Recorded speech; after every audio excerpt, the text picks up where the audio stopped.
Hello. The first memorial altar for the 46 sailors was set up at the naval base of Pyeongtaek, south of Seoul, where the families of the missing sailors have been staying since the warship Cheonan sank off the west coast last month. Since the government announced a 5-day mourning period starting this past Sunday, many people have been flocking to the memorial altars to pay their last respects. There are people who have been closely following the naval disaster daily through news reports and therefore who have been sharing the sorrow with the families of the sailors.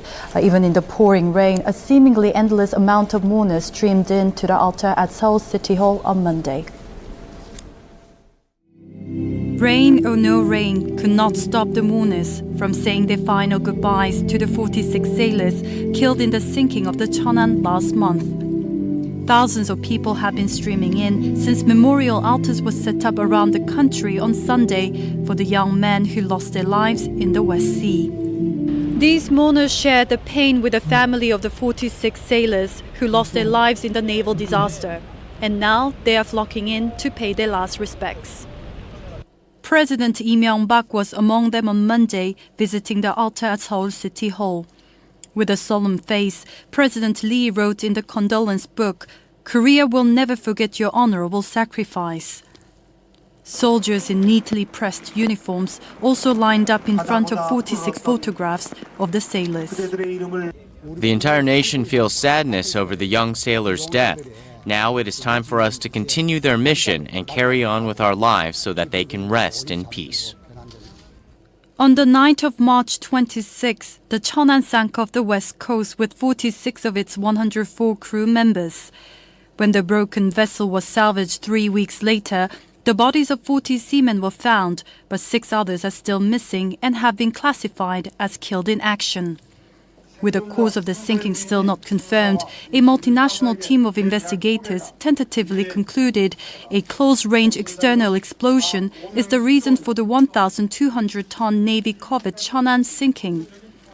The initial investigation on both of the broken halves of the warship that were raised from the water a few weeks ago points to the possibility of a torpedo exploding on the water some distance away from the ship and creating a bubble jet effect. South Korean Defense Minister Kim Tae-young also told reporters that it will be another month before the final results are released, as more intelligence and computer simulation analysis still needs to take place. In the midst of the ongoing investigation, the Navy's search and rescue operations near Baekneung Island in the West Sea that has gone on for a month came to an end last Saturday at the request of the victims' families. More than 30 altars have been set up in 17 cities nationwide. These sailors are someone's father, husband and brother. And the mourners wrote down messages for the souls of the fallen seamen. I wish they're in a good place now. Some of them were fathers of their children. It is sad to think how they must have felt to leave their sons and daughters behind. A joint funeral for the 46 sailors is scheduled to be held at the naval base in Pyeongtaek, south of Seoul, Thursday, following a 5-day national mourning period. The funeral for the 46 fallen crewmen of the Cheonan will be held April 29th in the name of the Navy. The government has designated the day of the funeral as a national day of mourning. All civil servants will wear a black ribbon during the mourning period, and the entire nation will observe a minute of silence at 10 a.m. on the day of the funeral. Some of the sailors' bodies have been cremated, and they will all be buried at the National Cemetery in Daejeon following the service. Until then, Koreans are mourning before they are ready to send the sailors off and let them rest in peace.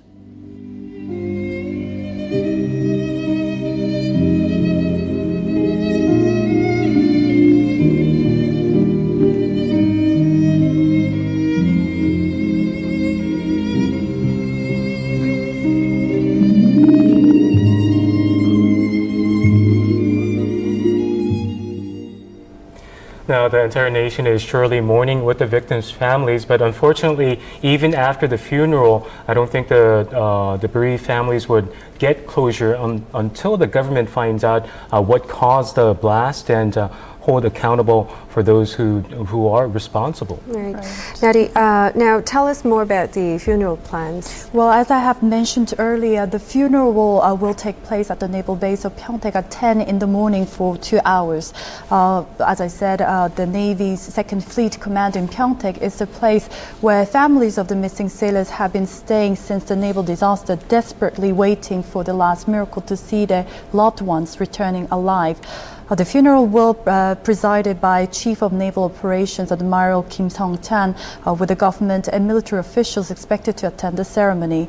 On the day of the funeral, national flags will be hung at half-mast at the government buildings, and a minute of silence will be held at 10 a.m. nationwide. After the funeral, the burial ceremony for the 46 sailors will take place at the National Cemetery in Daejeon from 3 to 4 in the afternoon.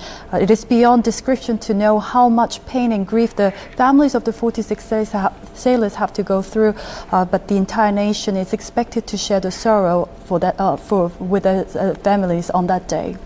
All right, Nani, thank you very much. Thank you.